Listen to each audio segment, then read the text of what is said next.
Ouest France, d'ailleurs, aujourd'hui, se fait l'écho de l'actualité de Notre-Dame-des-Landes avec la reprise des travaux sur la route des Chicanes. Alors, 2 axes qui traversent la ZAD de Notre-Dame-des-Landes vont être remis en état et rouverts, normalement à la circulation dans 15 jours. Est-ce que vous êtes, j'allais dire, optimiste sur un retour à la normale dans la zone ? Vous savez, sur toutes les questions liées à l'aéroport, j'ai appris à ne croire que ce que je vois. Est-ce qu'il y a une amélioration ? Oui, c'est évident. Est-ce qu'on est au bout du processus ? Non, ça l'est tout autant. Donc il y a effectivement un certain nombre d'opérations qui ont été menées. Il y a à nouveau une reprise des travaux sur la route. Je crois qu'il faudra encore quelques temps pour pouvoir dire avec certitude que la situation est stabilisée. Patrice Moyon, Ouest France. Maintien de l'aéroport de Nantes-Atlantique. Dès cette annonce, vous avez dit maintenant il faut regarder devant et vous allez demander un certain nombre de compensations à l'État. Où en sont les négociations aujourd'hui avec l'État ? Est-ce que vous pensez obtenir satisfaction, notamment le pont sur la Loire, le tramway jusqu'à l'aéroport de Nantes-Atlantique ? Moi, depuis le début, j'ai refusé d'utiliser le mot compensation. Parce que compensation, ça voudrait dire que, en gros, on vient demander une négociation strictement financière. C'est pas ça notre sujet. Notre sujet, c'est que l'État avait un projet d'aéroport. Il a fait le choix d'abandonner ce projet d'aéroport. J'ai dit très clairement ce que j'en pensais, mon désaccord total avec cette décision. Et effectivement, très vite, j'ai dit maintenant, il faut se projeter par l'avenir. On ne va pas refaire le match pendant les 50 prochaines années, alors que ce sujet nous a largement assez occupés sur le territoire.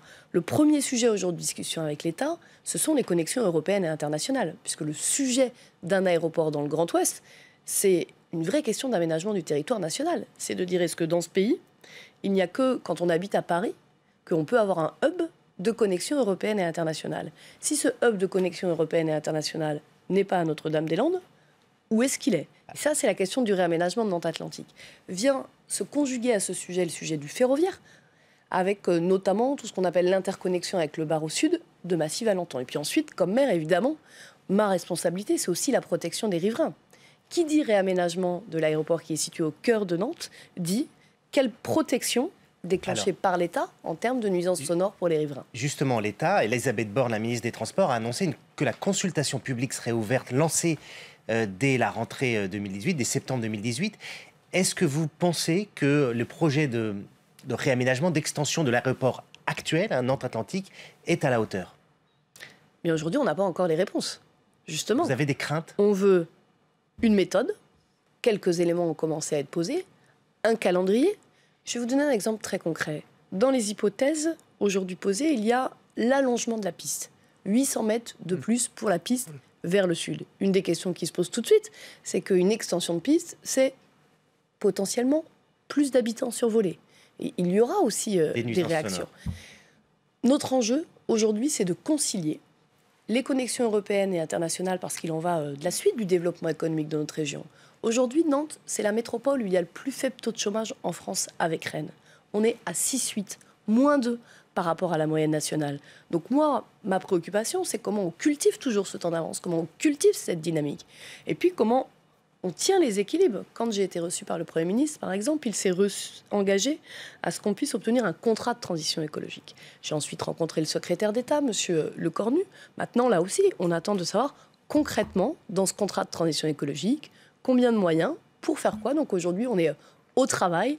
Et à l'été, c'est le rendez-vous que nous nous sommes donnés avec le gouvernement pour dire sur l'aéroportuaire, sur le ferroviaire, sur la protection des populations, sur le contrat de transition écologique, mais aussi sur les projets qui font rayonner la métropole. J'ajoute juste un mot, parce qu'on a tendance à raisonner dans le monde des années 80-90. Le rayonnement d'une grande métropole, aujourd'hui, c'est pas que les infrastructures. Un projet de santé, et à Nantes, on en a des nombreux, un projet d'industrie du futur, ça fait rayonner une métropole à l'international. Alors, je ne sais pas si vous avez vu, mais aujourd'hui, dans le magazine L'Obs, 23 maires de banlieue, de Bagneux, par exemple, Chanteloup-les-Vignes, dénoncent l'enterrement du rapport Borloo. Est-ce que... Alors, vous n'avez pas été convaincu par les annonces du gouvernement. Pourquoi ? Que le président de la République fixe un cap. C'est bien normal, c'est ce que l'on attend de lui. Ce que les habitants des quartiers attendent, c'est du concret. Du concret, du concret, du concret.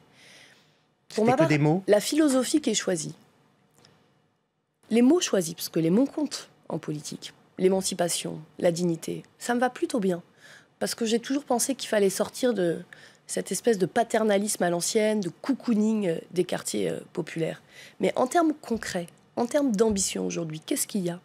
La réannonce de mesures déjà annoncées, certaines très positives, dédoublement des classes en ZEP, en CP, c'est une belle mesure. C'est une mesure audacieuse. Moi, dans ma ville, je l'ai mis en place et je peux vous dire avec enthousiasme. Mais au-delà de ça, la seule mesure concrète annoncée aujourd'hui, c'est cette question du guichet unique des stages de 3e. J'y suis favorable. C'était un de mes engagements à Nantes en 2014. Vous trouvez ça suffisant? Reconnaissez que c'est un peu léger quand même. Sur un point précis, la possibilité pour les maires d'avoir accès aux fichiers des personnes signalées pour possible radicalisation. Le gouvernement a dit pourquoi pas, mais très encadré. Est-ce que vous êtes favorable à avoir accès à ce fichier? Oui, je crois que c'est nécessaire qu'il y ait cette information, mais effectivement, que les choses soient bien régulées, bien précisées, me paraît aussi utile. Mais juste un mot là-dessus, parce que ça me paraît tout à fait normal que quand on parle des quartiers, on parle de ces sujets, qu'on parle de la sécurité, qu'on parle de cette question des fichiers S. Mais nos quartiers, ce n'est pas que ça. Nos quartiers, c'est toute une partie de la jeunesse française qui a envie d'entreprendre. Qu'est-ce qu'on dit à cette jeunesse?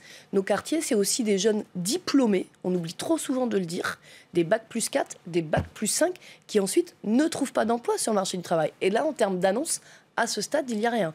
Autant dire que la pression pour le mois de juillet est quand même très forte sur ce sujet. La Banque Moyen. La fracture territoriale qui a été évoquée avec le lancement de la Banque des territoires, est-ce que ça peut répondre aussi à un certain nombre d'attentes pour vous dans les quartiers d'Hervalières à Bellevue? Je pense que oui.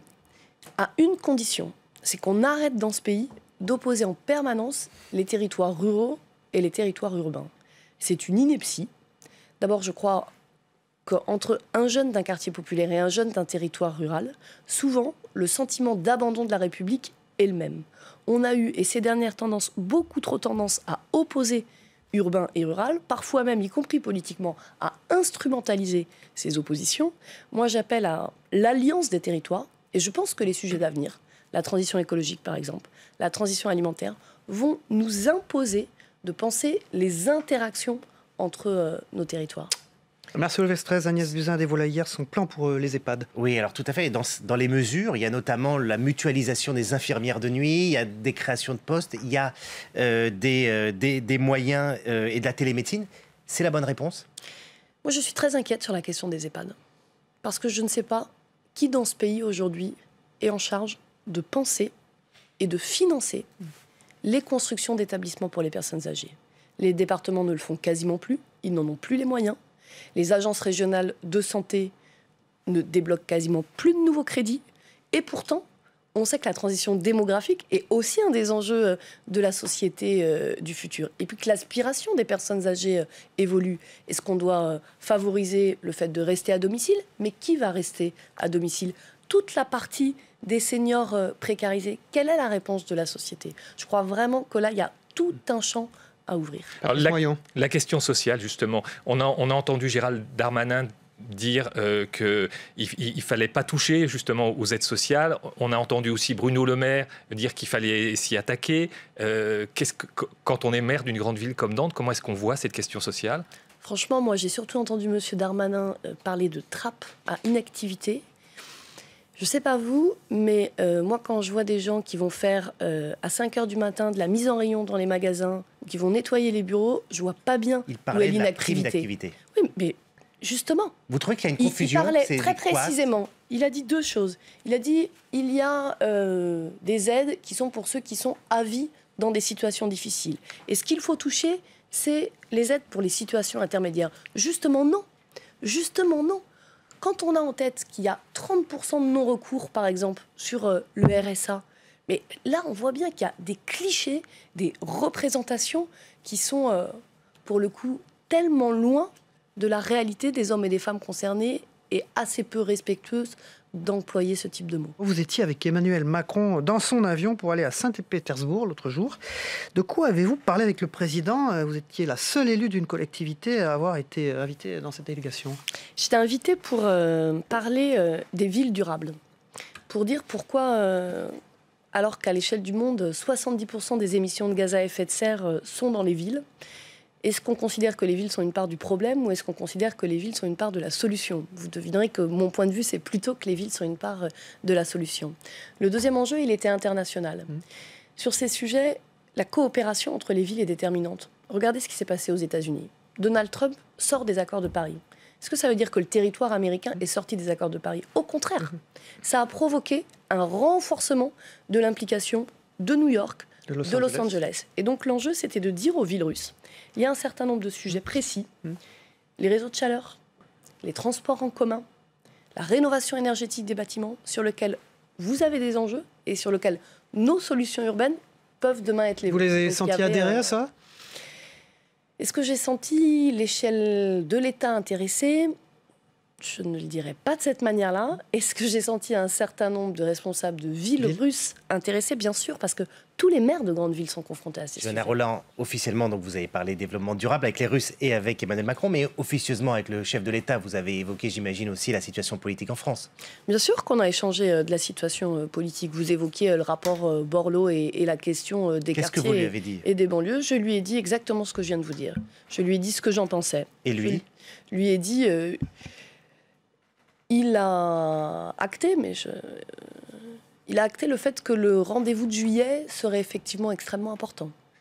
Quelles sont justement vos relations avec La République En Marche municipale de 2020? Est-ce qu'on peut imaginer que vous soyez candidate dans le cadre d'une association avec La République En Marche? Vous savez, moi je suis une femme de gauche, profondément, et profondément libre. Dans l'équipe que je dirige aujourd'hui, il y a des gens qui ont voté Emmanuel Macron, des gens qui ont voté Benoît Hamon et même quelques élus qui ont voté Jean-Luc Mélenchon au sein du Parti communiste. J'aspire clairement à conduire en 2020 une liste qui rassemble, une liste qui assume ses convictions, qui assume ses valeurs, parce que je crois que c'est important de dire les choses, et qui en même temps soit très ouverte à la société civile.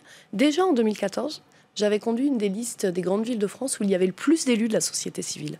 Parce que je crois qu'aujourd'hui, on a besoin des deux. Donc vous n'excluez pas d'avoir des représentants de la République En Marche sur votre liste en 2020? Aujourd'hui, ce n'est pas mon sujet. Mon sujet, ce sera, le moment venu, quel est le projet pour Nantes? Alors, le fait que François de Rugy ne soit pas candidat, c'est pour vous un soulagement? C'est pas un soulagement. François de Rugy est président de l'Assemblée nationale. Il a effectivement fait savoir son choix. Vous savez, les élections municipales sont dans 2 ans. Regardez tout ce qui s'est passé dans les 2 dernières années. Alors ceux qui pronostiquent telle ou telle chose, je crois que les mois qui viennent de s'écouler doivent nous amener à un peu de nuance sur ces sujets. Vous êtes socialiste. J'ajoute juste une chose, parce que c'est très important. Je crois que s'il y a une leçon qu'on doit tirer des 18 mois qui viennent de s'écouler, c'est que les citoyens ne veulent plus des vieilles pratiques. Quel regard vous portez sur les premiers pas d'Olivier Faure à la tête du Parti socialiste? Je crois qu'il a l'humilité de dire que le travail sera long. Et ça me va plutôt bien. Parce que, soyons lucides, au Parti socialiste, il y a à peu près tout à refaire, de la cave au grenier. Et alors pourquoi vous n'êtes pas dans les instances? Ce serait apporter votre pierre à l'édifice? Je l'ai dit clairement à Olivier, moi, ma priorité, c'est Nantes. Mon choix, c'est celui de porter la voix des villes et des métropoles. Je le fais dans ma ville, je le fais à l'échelle nationale en coprésidant le club des métropoles et je le fais aussi à l'échelle européenne. Ensuite, contribuer au débat d'idées, oui. Les trucs d'appareil, franchement, c'est parce qu'ils m'intéressent. C'est pas le même projet de territoire, c'est pas le même projet de société. Merci Johanna Rolland. Vous êtes une femme de moins de 40 ans qui dirige l'une des plus grandes villes de France. C'est vous le Nouveau Monde? En tout cas, je suis à peu près convaincue que la France de demain s'invente dans les territoires d'aujourd'hui.